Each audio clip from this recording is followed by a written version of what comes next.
Hey, what are you doing today? Nothing. Some of everything. Lots of things. Have so much stuff to do you don't know which way to move, how to move, which way to go. Is today the day that you take the step towards your destiny? Is today the day that you take the step that's going to propel you into fulfilling your purpose? Hmm. Sometimes there's so much to do, or we're so overwhelmed and don't know which direction to go, that it's hard to decide which way to go. I've been there. Let me tell you a story. I'll keep it brief. When I was hiving, I had so many hives on my body. I was so miserable that I didn't know what to do.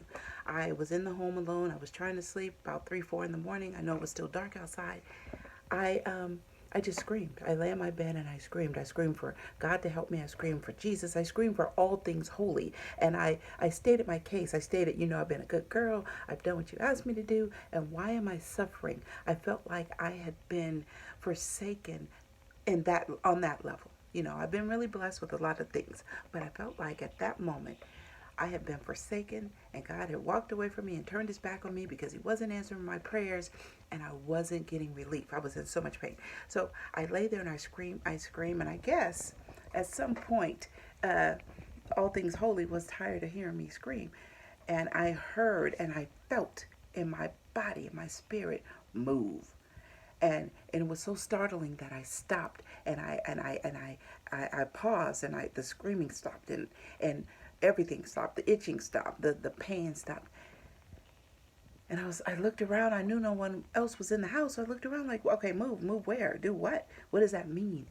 And I lay there, and I don't know the time, because when you're having one of those kind of moments, you don't time it.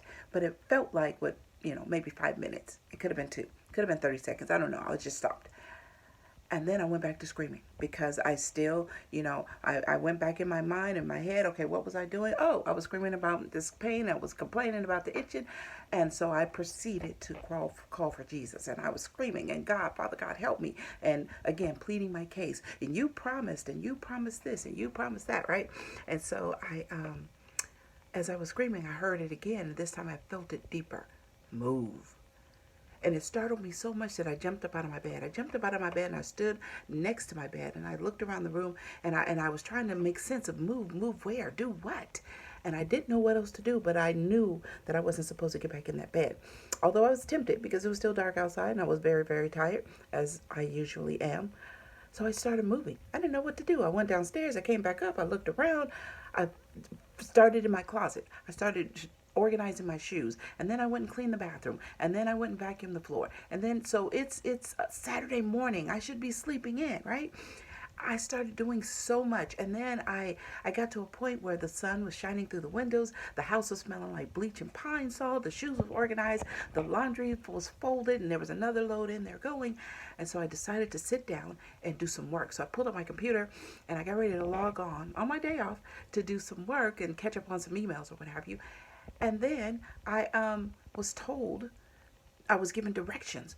Look up this site, look at that site. And so I looked up this site, and it brought me some information towards my next destiny.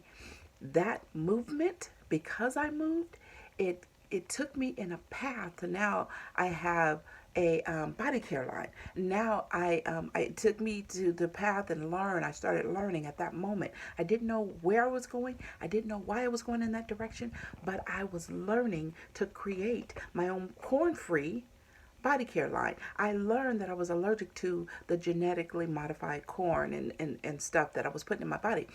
And I learned to create. And because of that movement, because of that act of faith, I didn't know which way I was going. I didn't know what direction. I didn't know what I was doing. But I knew that I had to listen to that voice to move. So are you listening to whatever that voice is, either still or bold, telling you the direction to go?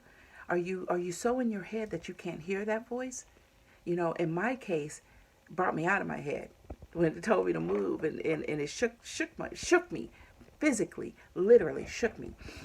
So my suggestion to you, listen to your voice. Move. Is it time to move? You don't know what direction to go in? Just start moving. I love you much. Talk to you soon. Walk in your path.